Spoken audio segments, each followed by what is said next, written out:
Luke chapter 12. Meanwhile, when a crowd of many thousands had gathered, so that they were trampling on one another, Jesus began to speak first to his disciples, saying, "Be on your guard against the yeast of the Pharisees, which is hypocrisy.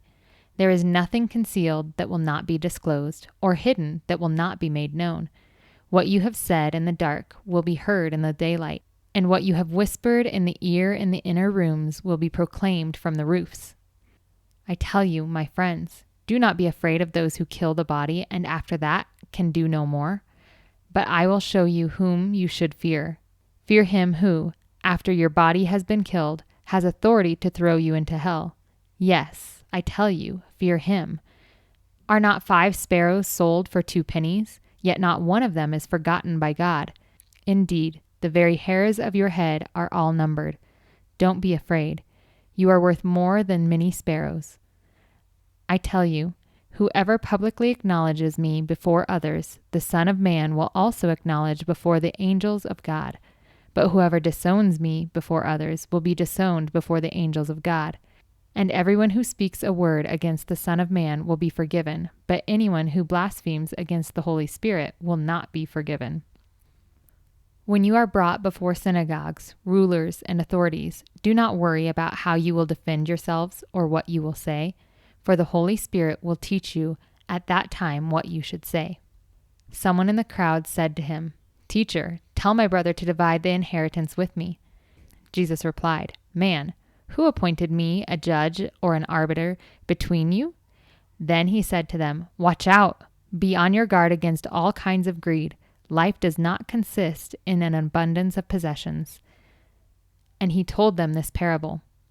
The ground of a certain rich man yielded an abundant harvest. He thought to himself, "What shall I do? I have no place to store my crops." Then he said, "This is what I'll do. I will tear down my barns and build bigger ones, and there I will store my surplus grain. And I'll say to myself, you have plenty of grain laid up for many years. Take life easy. Eat, drink, and be merry." But God said to him, "You fool! This very night your life will be demanded from you. Then who will get what you have prepared for yourself? This is how it will be with whoever stores up things for themselves but is not rich toward God." Then Jesus said to his disciples, "Therefore I tell you, do not worry about your life, what you will eat, or about your body, what you will wear. For life is more than food, and the body more than clothes. Consider the ravens. They do not sow or reap. They have no storeroom or barn, yet God feeds them. And how much more valuable you are than birds. Who of you, by worrying, can add a single hour to your life? Since you cannot do this very little thing, why do you worry about the rest? Consider how the wildflowers grow.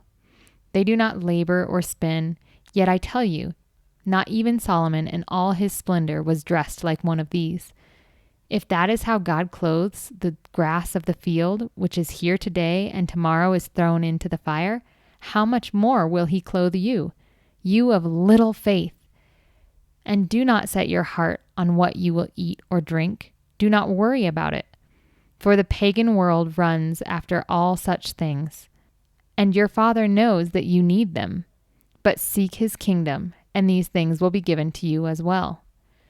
Do not be afraid, little flock, for your Father has been pleased to give you the kingdom. Sell your possessions and give to the poor. Provide purses for yourselves that will not wear out, a treasure in heaven that will never fail, where no thief comes near and no moth destroys. For where your treasure is, there your heart will be also. Be dressed ready for service and keep your lamps burning, like servants waiting for their master to return from a wedding banquet, so that when he comes and knocks, they can immediately open the door for him. It will be good for those servants whose master finds them watching when he comes.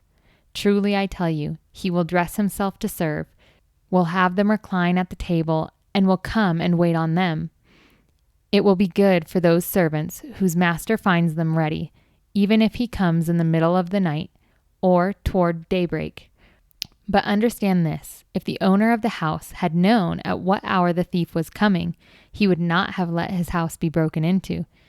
You also must be ready, because the Son of Man will come at an hour when you do not expect him. Peter asked, "Lord, are you telling this parable to us or to everyone?" The Lord answered, "Who then is the faithful and wise manager whom the master puts in charge of his servants to give them their food allowance at the proper time? It will be good for that servant whom the master finds doing so when he returns. Truly I tell you, he will put him in charge of all his possessions. But suppose the servant says to himself, 'My master is taking a long time in coming,' and he then begins to beat the other servants, both men and women, and to eat and drink and get drunk. The master of that servant will come on a day when he does not expect him, and at an hour he is not aware of. He will cut him to pieces and assign him a place with the unbelievers. The servant who knows the master's will and does not get ready or does not do what the master wants will be beaten with many blows. But the one who does not know and does things deserving punishment will be beaten with few blows.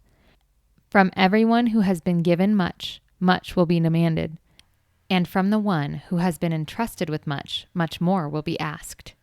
I have come to bring fire on the earth, and how I wish it were already kindled. But I have a baptism to undergo, and what constraint I am under until it is completed. Do you think I came to bring peace on earth? No, I tell you, but division. From now on there will be 5 in one family divided against each other, 3 against 2, and 2 against 3.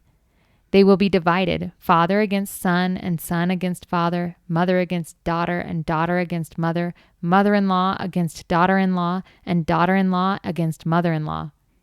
He said to the crowd, "When you see a cloud rising in the west, immediately you say, 'It's going to rain,' and it does.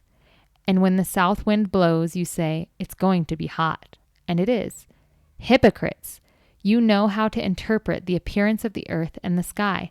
How is it that you don't know how to interpret this present time? Why don't you judge for yourselves what is right? As you are going with your adversary to the magistrate, try hard to be reconciled on the way, or your adversary may drag you off to the judge, and the judge turn you over to the officer, and the officer throw you into prison. I tell you, you will not get out until you have paid the last penny."